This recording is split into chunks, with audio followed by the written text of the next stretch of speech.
A man stood at the edge of a cliff in Tibet, staring at something that should not exist. Thousands of caves carved into a vertical rock wall with no visible path to reach them.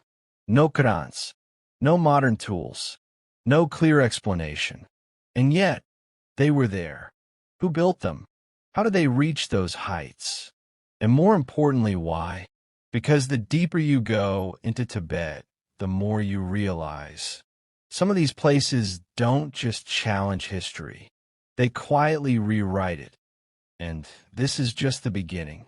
Because those caves are only one of 7 mysteries hidden in Tibet, each one more difficult to explain than the last.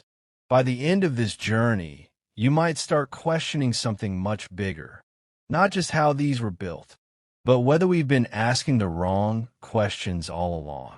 Let me take you back to a real expedition. In the early 2000s, a researcher named Tenzin Dorje, a quiet, methodical archaeologist, set out to document ancient Tibetan structures. He wasn't looking for mysteries. He was looking for answers.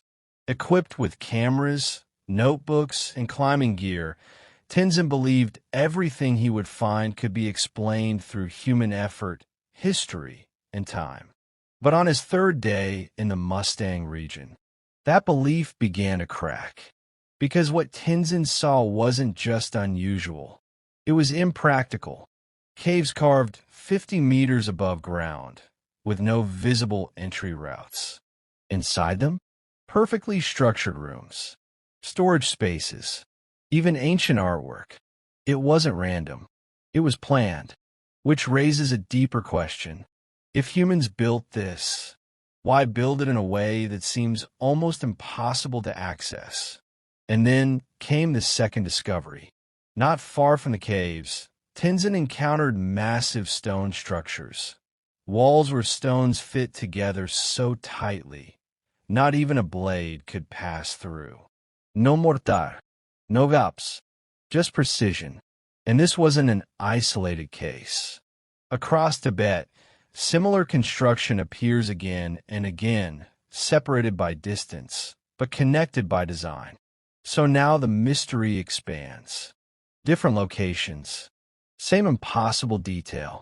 Coincidence or something more? As Tenzin continued his journey, he documented 7 key mysteries. Cliffside caves with no clear access. Perfectly fitted stone walls.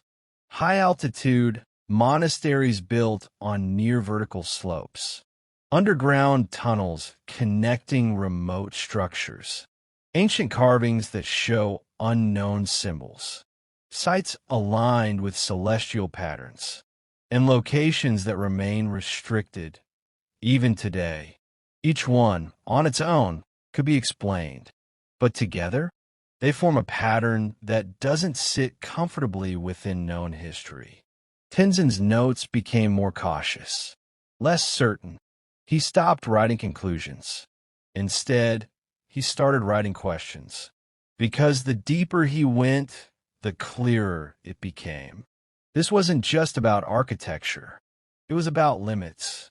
The limits of tools, the limits of access, and maybe the limits of our understanding. At one point, standing inside a cave carved high into the rock, Tenzin reportedly said, "It's not that this is impossible. It's that we don't fully understand what was possible." And that changes everything. Because history isn't just built on what we know. It's shaped by what we assume. So now we return to the original question. Were these simply the achievements of highly skilled ancient builders, working under extreme conditions with methods we don't fully understand? Or are these structures pointing toward something else? Something we haven't yet been able to explain? Because Tibet doesn't give easy answers. It gives fragments. And sometimes fragments are more powerful than conclusions. Don't miss what you just saw. Watch this video again to catch hidden details. Back and index pointing right follow for more mysterious content. Television, click here to watch the next video. And don't forget, subscribe to our channel for more secrets revealed.